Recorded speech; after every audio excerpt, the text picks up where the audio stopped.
Good afternoon, everyone. You are listening to Bridging the Divide with your host, Jerome Grant III of Make Plain Jesus Ministries. This series is aimed at revealing those ways in which our secular lives intersect with our spiritual lives.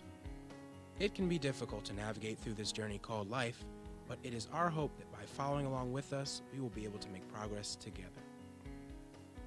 So, I was speaking with a friend a little while ago, and the topic of revenge came up. You see it all the time in movies and on the news. Someone did this as retribution for something, or someone said this negative thing because they thought someone else said that negative thing about them.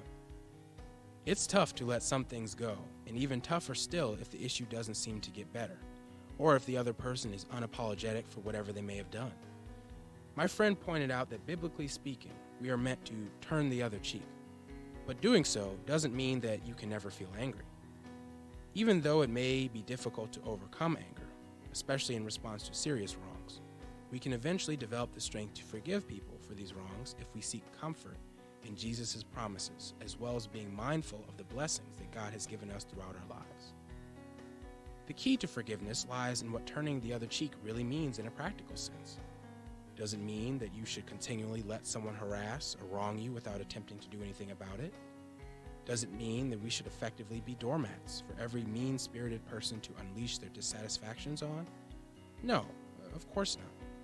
In the most realistic sense, turning the other cheek is a direct reference to meekness. And while some people may define exercising meekness as being a doormat, this couldn't be farther from the truth. One of my middle school teachers said it best when she described meekness as power under control.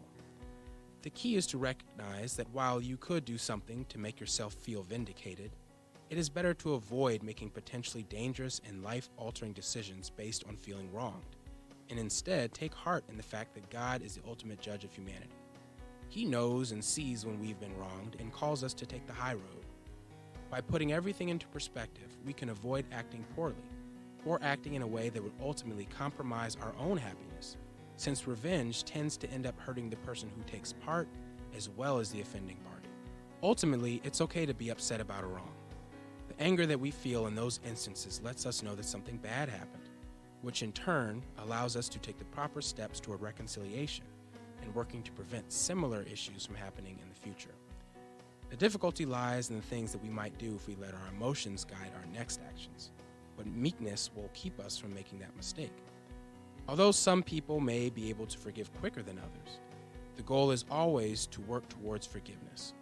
As long as we attempt to look at the whole picture and realize that we aren't the only ones who have been wronged in the world, and that God sent His Son to die for the wrongs we've committed against others, it becomes easier to see how we can forgive someone else. The path of peace is definitely better than the path of wrath.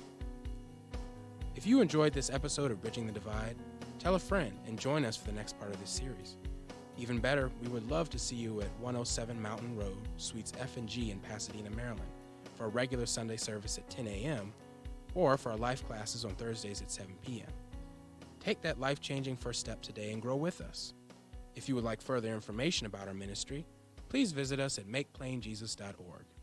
You can also contact us directly via our church email, which is contactus@makeplainjesus.org. We hope to see you soon.